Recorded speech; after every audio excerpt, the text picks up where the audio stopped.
बने एक दूजे के वास्ते पार्ट 13। वंश और कार्तिक जैसे ही राजेश के ऑफिस पहुंचे तो वंश, कार्तिक और उसके सारे बॉडीगार्ड भागते हुए अंडरग्राउंड एरिया में पहुंचते हैं। जैसे ही वो एक कमरे में पहुंचते हैं वहां उनको राजेश और नैना दिखते हैं, जो बैठकर कॉफ़ी पी रहे थे और बार बार हंसे जा रहे थे। तभी वंश उस रूम में पहुंचा। उसको सामने देख राजेश के चेहरे से सारी खुशी गायब हो गई। वो डर के मारे बस इतना ही बोल पाया, तुमको यहाँ का पता कैसे चला। अभी वो अपनी बात पूरी कर पाता कि उससे पहले ही वंश उसकी कॉलर पकड़ लेता है और एक घूंसा कस के उसे मारता है। राजेश के मुंह से खून निकलने लगता है। वो उसको वहीं फेंक कर आगे चला जाता है।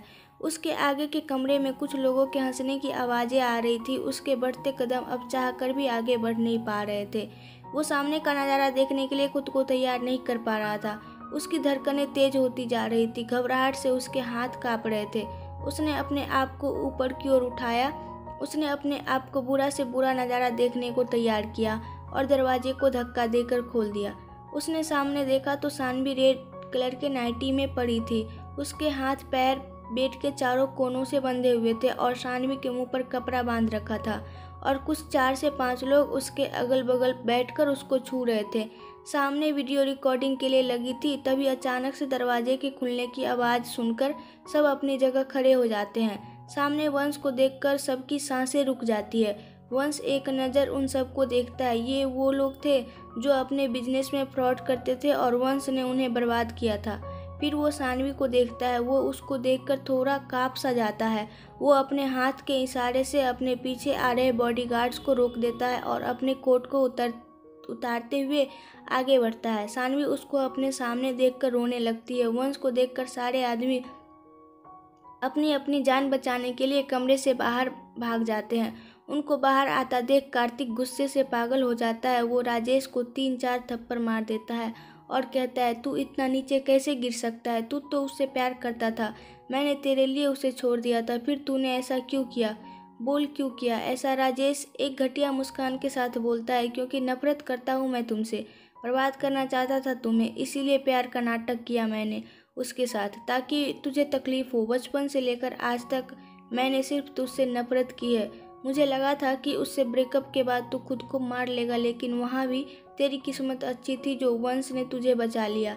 ये सुनकर कार्तिक उसको एक और थप्पड़ जोर से मार देता है और कहता है, तू मेरा भाई नहीं हो सकता। अरे मैंने क्या कमी रखी थी तुझे अपना प्यार देने में? मैंने हर छोटी बड़ी गलती से तुझे बचाया, एक बड़े भाई की तरह तेरी हर ख्वाहिश पूरी की, लेकिन तू तो मेरे मरने का इंतज़ार कर रहा था। ठीक है, जब ऐसा ही है तो अब मैं तेरे लिए कुछ नहीं करूँगा। वंश सानवी के हाथ पैर को रस्सी से आज़ाद करता है, सानवी को अपने कोट से ढक देता है और दोनों एक दूसरे के गले लगकर रोने लगते हैं। आज तो वंश भी खुद को कंट्रोल नहीं कर पाता है। उसके भी आंखों से आंसू निकल आते हैं।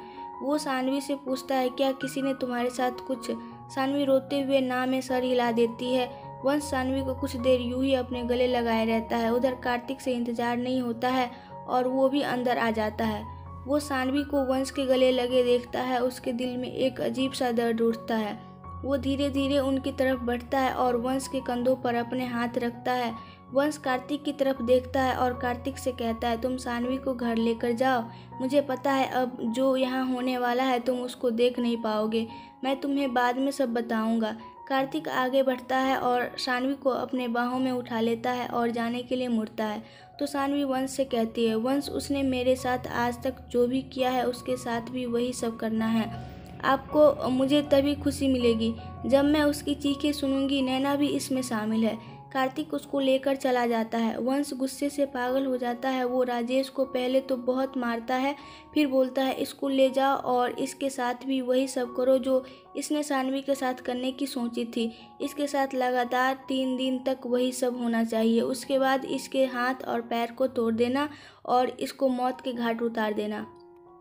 ये सुनकर राजेश डर से कांपने लगा। वो रोते हुए कहता है, वंश मुझे मार डालो, अगर मेरी जान लेनी है तो ले लो, लेकिन ये सब मत करो। वंश उसको एक लात मारता है और कहता है, तुझे बहुत शौक है ना दूसरों की इज्जत लूटने का, अब तू अपनी इज्जत बचा ले, मर्द है ना। ये कहकर वो बाहर की तरफ चला जाता है। सामने उसको नैना दिखती है। वो वंश को देखकर डर जाती है। वंश उसको गुस्से से घूरता है और उसको उन आदमियों के हवाले कर देता है जो सानवी के साथ बुरा करने वाले थे और कहता है, तुम लोग इसके साथ भी वही करोगे जो मेरी बीवी के साथ सोचा था। अगर नहीं किया तो तुम लोगों की ज़िंदगी बद से बदतर हो जाए, मैं इसका पूरा ध्यान रखूँगा। नैना ये सुनकर डर से काँपने लगती है और बोलती है, नहीं, आप मेरे साथ ऐसा नहीं कर सकते, मुझे माफ़ कर दो वंश, मैं राजेश की बातों में आ गई थी, प्लीज़ मुझे माफ़ कर दो। ये बोलकर ज़ोर ज़ोर से रोने लगी तो वंश उससे कहता है, तुम एक औरत होकर दूसरे औरत के साथ इतना घिनौना काम कैसे कर सकती हो?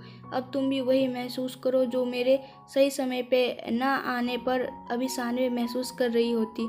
ये कहकर वंश बाहर निकल आता है। बाहर निकलकर वो अपने कार से लगकर नीचे बैठ जाता है और सोचता है, आज अगर मैं ज़रा सा लेट हो जाता तो सानवी के साथ जो होता, उसको सोचकर उसका शरीर कांपने लगता है।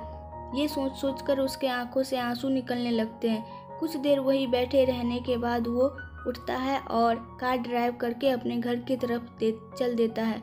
उधर कार्तिक सानवी को वंश के कमरे में ले जाकर सुला देता है और कुछ देर तक उसको ध्यान से देखता है और सोचता है कि क्या मैंने जो समझा था वैसा नहीं था क्या?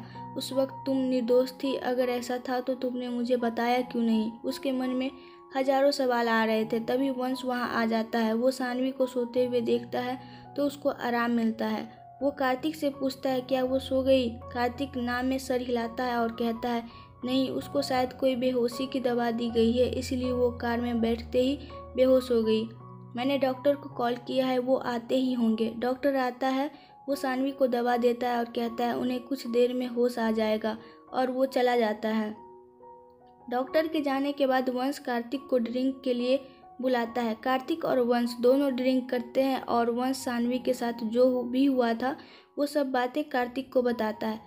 पूरी बात जानने के बाद कार्तिक को अपने किए पर पछताते हुए सोचता है, मैं उसको बचा सकता था, मुझे बस एक बार मुड़कर देख लेना चाहिए था, तो शायद आज उसके साथ जो भी हुआ सब कुछ नहीं होता।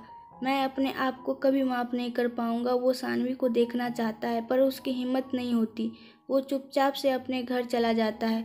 वंश उठकर अपने कमरे में जाता है और सानवी के पास बैठकर उसको प्यार से देखने लगता है। उसके बालों में प्यार से हाथ फेरते हुए कहता है, तुमने ऐसा क्यों किया? जब तुम जानती थी कि तुम्हारी जान को खतरा है तो तुमने ऐसा क्यों किया? आखिर ऐसी भी क्या बात थी जो तुम बिना सिक्योरिटी के ऑफिस से बाहर निकल गई, जो तुम्हें अपने जान की भी फिक्र नहीं की?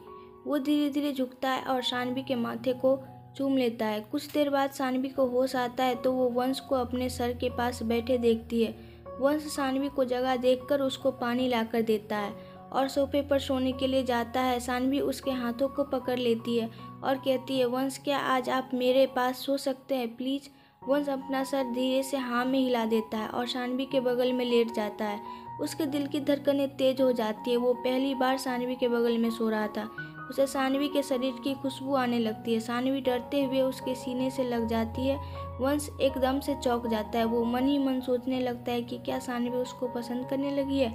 सानवी उसके सीने से लगकर रोने लगती है। उसको यूँ रोता देख वंश बहुत दुखी हो जाता है और उसको अपने करीब करते हुए पूछता है, क्या हुआ, तुम रो क्यों रही हो? सानवी रोते हुए बोलती है, वंश, मुझे माफ़ कर दीजिए, आज मेरी वजह से आपका बहुत नुकसान हो गया। वंश उसके बालों में हाथ फेरते हुए कहता है, नहीं, मेरा बहुत बड़ा नुकसान होने से बच गया। अगर तुम्हें कुछ हो जाता तो शायद मैं। ये बोलते समय वंश की आंखों में आंसू आ जाता है। वो सानवी की कमर को पकड़कर अपने और करीब कर लेता है। सानवी उससे कहती है, वंश, मैं। वो वंश उसको कस के अपने बाहों में भर लेता है और कहता है, कुछ मत कहो, बस आराम से सो जाओ, हम कल बात करेंगे। सानवी को वंश के परफ्यूम की खुशबू आ रही थी। वो खुद को वंश की बाहों में बहुत ही महफूज महसूस कर रही थी। वो धीरे धीरे नींद के आगोश में चली जाती है और वंश बस यूं ही सानवी को पकड़े रहता है और धीरे धीरे वो भी नींद के आगोश में चला जाता है। सुबह जब वंश की नींद खुलती है तो वो सानवी को अपने बगल में सोए हुए देखता है। वंश सानवी के चेहरे पर आए बालों को अपने हाथों से हटाता है। वो उसकी सुंदरता में खो जाता है। उसको यूँ बेखौफ होकर उसकी बाहों में सोता देख वंश के होठों पर हल्की सी एक मुस्कान आ जाती है। वो सानवी को ध्यान से देखता है। वो सोचता है, काश ये वक्त यहीं रुक जाता और मैं अपनी बाहों में लिए तुम्हें यूं ही देखता रहता। सानवी, तुम नहीं जानती मैंने तुमसे कितना प्यार किया है, मैं कितना तड़पा हूँ तुम्हारे लिए। तुम्हें खोजते खोजते मैंने तुम्हारे जिंदा होने की सारी उम्मीदें खो दी थी। मैं ये मानना ही नहीं चाहता था कि मैंने तुम्हें खो दिया है। और किस्मत का खेल तो देखो, जब मैंने तुम पे हार मान ली और अपनी ज़िंदगी में आगे बढ़ गया तो उसने तुम्हें मेरी ज़िंदगी में शामिल कर दिया। अब तुम मिली हो, मैं फिर तुम्हें खोना नहीं चाहता। ये सोचते हुए वो सानवी के माथे पर हल्के से किस करता है। तभी उसके फ़ोन की घंटी बजती है। वो गुस्से से फ़ोन देखता है। केशव का कॉल था। वो उठकर लिविंग रूम में जाता है और कॉल रिसीव करता है और गुस्से से बोलता है, क्या है? केशव समझ जाता है सर का मूड अच्छा नहीं है, तो वो बोलता है, सर कॉन्ग्रेट्स, हमारी कंपनी सेलेक्ट हो गई है। मैम सच में ऑसम है। सर आज आपकी 2 बजे मीटिंग है। वंश घमंड से सर उठाकर और मुस्कुराते हुए बोलता है, सेलेक्ट तो होना ही था, आखिर बीवी किसकी है? और ये बोलकर कॉल कट कर देता है। सानवी भी उठ जाती है। कमला दोनों को कॉफ़ी बनाकर देती है।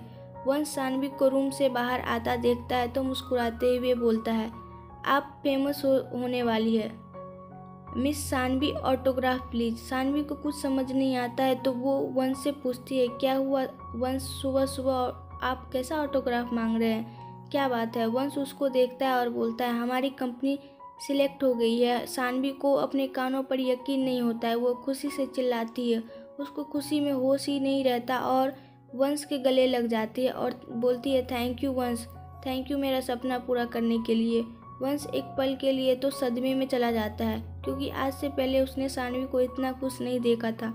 वंश उसके कंधों पर हाथ रखता है और बोलता है, ये सब तुम्हारी मेहनत का नतीजा है। चलो अब जल्दी से तैयार हो जाओ, हमें मीटिंग के लिए जाना है। सानवी हाँ में सर हिला देती है और तैयार होने चली जाती है। वंश बैठकर न्यूज़पेपर पढ़ता है। सानवी तैयार होकर आती है। एक बड़ी सी मुस्कुराहट के साथ बोलती है, तो चले वंश। वंश उसकी तरफ देखता है और उसको यूँ मुस्कुराते देख वो सोचता है, आज ये कितनी खुश है। इसे देखकर लगता ही नहीं कि कल ही इसके साथ कुछ बुरा हुआ था, या फिर इसने अपनी ज़िंदगी में इतने बुरे वक्त देखे हैं कि कल जो हुआ उसके लिए वो कुछ भी नहीं था। इसलिए तो वो इतनी आसानी से सब कुछ भूल गई। चलो अच्छा ही है, लेकिन मुझे ये जानना है कि ऐसी भी क्या बात थी जो इसने बिना अपनी जान के फिक्र किए यूँ बाहर चली गई। वंश को यूँ कहीं खोया देखकर सानवी ने वंश के सामने हाथों से चुटकी बजाई तो वंश होश में आया। सानवी ने पूछा, कहाँ खो गए? आप चले ऑफिस, कहीं हम लेट न हो जाए। वंश हल्की सी मुस्कान के साथ हाँ में सर हिला देता है और अपनी जगह से उठ जाता है। तभी कमला आती है और बोलती है, मैडम आज आपके लिए बहुत बड़ा दिन है, लीजिए दही खा लीजिए, इससे आपका सब काम अच्छा जाएगा। सानवी प्यारी सी मुस्कुराहट के साथ कमला आंटी को बोलती है, थैंक यू आंटी, और दही चीनी खाकर आंटी के गले लगती है और वंश के साथ ऑफिस के लिए निकल जाती है। कार में बहुत सन्नाटा था। अगर आपको इस कहानी के आगे का पार्ट देखना है तो कमेंट में बताएं और प्लीज़ आप लोग मेरे चैनल को सब्सक्राइब कर दो। Thank you.